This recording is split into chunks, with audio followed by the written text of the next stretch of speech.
got really emotional kasi mom and dad standing together. I only see it in pictures. Kaya, I couldn't handle it. Sabi ko, dyan lang yun. Can I take one more photo? Kasi I only see it in photos. We did not grow up in a peaceful family. And that's not the fault of my parents. No, My father had a rough childhood. And he brought it until adulthood. And that was rough for my mom. Right? And kami yung collateral damage. Right? And that's something na I'm not ashamed to tell you because I'm here now because ganun ang pinagdaanan ko. It's not the best way to raise a child.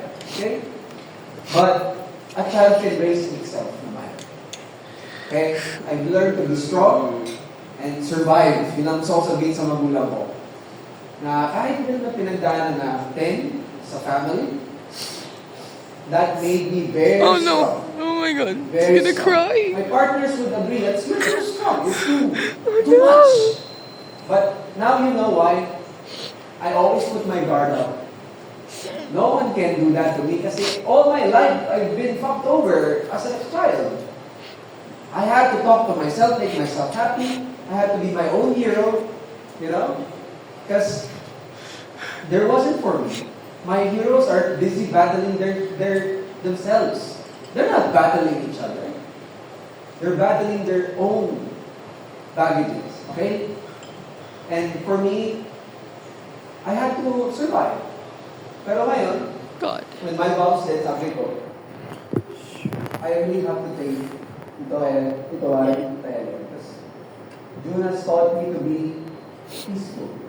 Put your guards down. You're safe. Bakit ka mag-aalala? And being part of Maraling family showed me that. Pwede pala akong maging masaya. Pwede pala walang toxicity. And I've learned to be a kid again.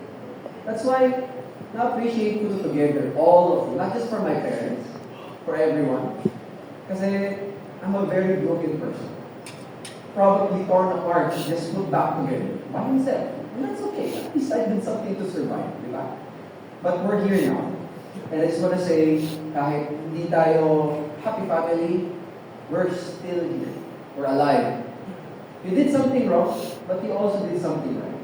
And I told everyone din naman, it's not the best way to raise a child, pero it's one hell of a way to raise a strong person. But only one we have so far, and hopefully will be the fruit of our venture in the land of the rising sun. And of course, thank you, Lucas, for coming here.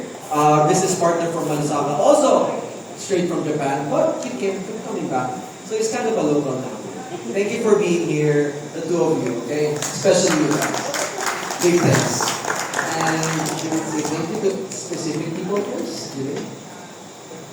I just want to say thanks to all the people that came, especially my high school friends, my college friends, my cousins, family, everyone. So, while the SD is copying, I also want to take this time to skim through everyone. Tom, thank you for coming. Andrew, big part, okay? And to Carlo, hello. And of course, mga partners ko, my family, Nathan, thank you for coming. Fran, and also for Luca, Gianluca, thank you for taking care of my guests and always being there for me. I know you might be surprised that, oh, I'm a groomsman. But you have no idea. We got close so quick. It doesn't matter if we know each other for 6 months or years. Okay? To my friends out there, Riel, my clients that always been there, Ryan as well, and Marion. Marion was the reason why I started air suspension. I ventured with him. The word fitment engineering, we borrowed the name sa kanya, yung fitment, and then we ventured to fitment engineering separately. Thanks to Marion. Okay? And kayo yung mga una namin natay na kasal, we borrowed a few things from you guys, so thank you. And hopefully, the pacing of this event was very, not too rushed. I know the weather a while ago couldn't give us a better chance of sunlight, less winds, but I appreciate the photog and the video for pushing what we have. That was a big deal for me. Nakita ko yung effort ng team natin. Also with Ma'am Aiza. So that was fun. That was very recommended. Our MC.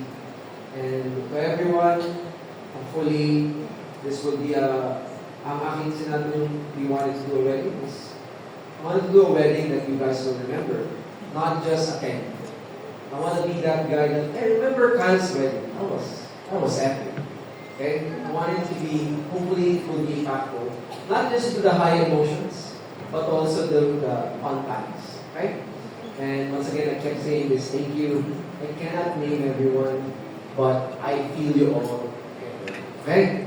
Thank you so much. And hopefully, invite me guys sa wedding nyo. We'll attend as well, okay?